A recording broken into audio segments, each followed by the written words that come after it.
Bonjour à tous. Bonjour. Alors me voici avec Christelle et aujourd'hui on va parler Ayurveda et la question qui nous a été posée c'est par rapport à la fatigue chronique. Donc qu'est-ce qu'on peut faire par rapport à l'Ayurveda quand on est en fatigue chronique? Qu'est-ce que dit l'Ayurveda là-dessus? Alors la fatigue chronique, c'est vraiment un mal qui atteint de plus en plus de personnes, d'âges assez variés, dans des conditions assez variées. Donc comme le mal de dos, c'est vraiment une des problématiques du siècle. Et il y a plusieurs facteurs en fait qui mènent à la fatigue chronique. En Ayurveda, la fatigue chronique, c'est un manque d'agni, donc un manque de feu. Alors ça peut être à la fois le feu digestif, mais c'est aussi cette notion de feu digestif de manière beaucoup plus globale dans d'autres dimensions de la personne. Donc ce feu digestif, il est faible et il y a plusieurs raisons pour ça. Alors effectivement, il y a une première raison qui est tout simplement de ne pas s'alimenter suffisamment.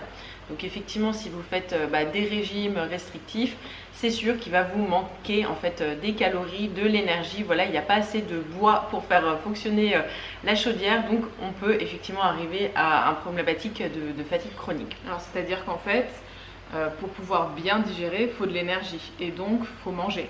Ah oui, c'est ça, oui, effectivement. Le fait de faire trop souvent des jeûnes ou par exemple de faire le jeûne intermittent quand ça ne convient pas à la personne, par exemple pour des profils Vata, vraiment là le jeûne intermittent va être déconseillé. Effectivement, ça peut mener à de la fatigue chronique. D'accord. Donc en fait, déjà en premier lieu, veiller à manger suffisamment.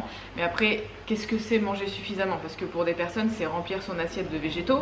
Voilà, c'est pas forcément la quantité dans l'assiette, mais c'est surtout la qualité de ce qu'on va mettre dedans. C'est ça. Alors nous, on préconise plutôt de n'exclure aucun groupe alimentaire. Donc ça va être une assiette assez variée.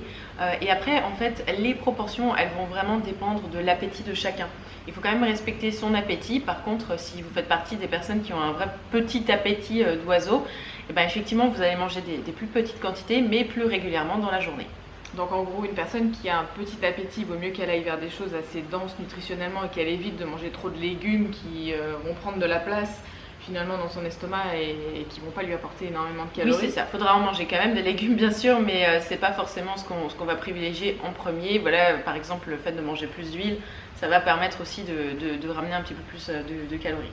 Et une personne au contraire qui a un fort appétit, qui mange vraiment beaucoup, lui il aura peut-être intérêt à mettre un peu plus de légumes dans son assiette. Voilà, c'est ça, des choses qui sont effectivement moins caloriques au poids, qui permettent bien de remplir l'estomac et en même temps voilà, où on a un apport en vitamines, en minéraux. Est-ce que tu peux nous parler un petit peu peut-être du cru aussi? Est-ce que quand on est en fatigue chronique, est-ce que c'est conseillé ou pas? Alors moi je déconseille vraiment pour les personnes en fatigue chronique le cru parce que le cru demande beaucoup de feu digestif.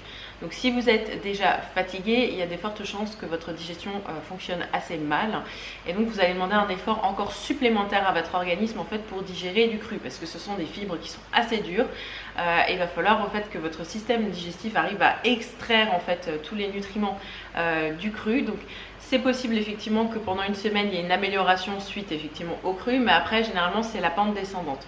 Donc nous on va plutôt privilégier quand il y a de la fatigue chronique de manger très varié, de saison, des couleurs, mais cuit. D'accord. Au-delà de l'alimentation, il y a aussi d'autres facteurs à prendre en compte, non? Oui. Alors le feu digestif, comme je vous disais au début, c'est pas seulement la digestion, c'est vraiment la digestion de manière très globale. Donc ça veut dire digérer ses émotions, digérer un environnement qui peut être stressant, avec beaucoup trop d'excitation, des choses qui viennent fatiguer notre système nerveux. Donc il peut y avoir une fatigue chronique qui est due à un excès d'émotions, à un excès de stress. Oui, voilà. Effectivement, notre corps émotionnel n'est pas capable de digérer suffisamment de choses par rapport à l'excès de stimulation et on peut arriver donc à beaucoup de fatigue alors qu'on peut n'avoir aucun problème de digestion au niveau donc, de l'estomac et des intestins. Donc dans un premier temps, faut s'axer vraiment sur l'alimentation plutôt cuite, chaude, réconfortante, avec des épices aussi qui vont peut-être aider. Oui, c'est ça. Très digeste en fait, c'est-à-dire que tout est cuit. On a des épices digestibles, les trois quarts des épices sont quand même assez digestives, donc on en utilise à tous les repas. Et on a une belle variété et surtout on mange quand on a faim, quand on n'a pas faim on mange pas, voilà, sauf effectivement pour les Vata qui doivent manger régulièrement quand même, c'est les seuls qui sont un petit peu sous cette règle. Et si ça ne règle pas le problème, effectivement là il faut se poser des questions.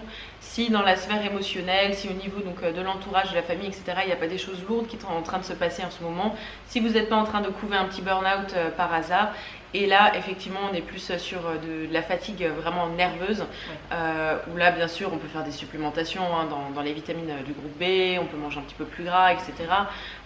Mais si ça ne se règle pas, là c'est vrai que c'est plus dans des changements de la qualité de vie qu'il va falloir aller. Et donc pour la fatigue nerveuse, effectivement, on peut se supplémenter en vitamine du groupe B par exemple, mais des fois c'est pas forcément le cœur du problème parce que on a tendance quand même à pas assez s'écouter. Ah oui, non, c'est sûr que là, si on a un travail qui ne nous convient pas, des relations qui ne nous conviennent pas, etc., ça fait aussi partie des choses où il faut vraiment s'écouter. Et il faut écouter son corps aussi. Si à un moment on est fatigué, ben voilà, il faut se reposer, c'est très important pour éviter d'aller jusqu'au burn-out, c'est ce que tu disais. Exactement, en fait, les compléments, tout ça, ça va être un pansement sur une situation qu'il faut aller régler en fait. Enfin voilà, vraiment de face à face quoi. Ouais, voilà. Alors nous, on vous a fait une formation gratuite. Vous pouvez aller en dessous, vous cliquez et vous mettez votre adresse mail et vous allez recevoir une formation gratuite sur l'Ayurveda si vous voulez en savoir plus, si ça vous intéresse. Et puis peut-être aussi connaître votre profil, votre dosha. Nous, on se retrouve très bientôt pour une prochaine vidéo avec Christelle. Allez, ciao. À bientôt. Ciao. Hey, salut à toi! Salut! C'est Pierre. Et Céline. Alors on voulait juste te prévenir que tu as 1 heure de formation offerte la santé par l'Ayurveda. Alors c'est juste ici, tu as juste à cliquer pour recevoir gratuitement ta formation sur l'Ayurveda. Allez, à très bientôt! Ciao! Ciao!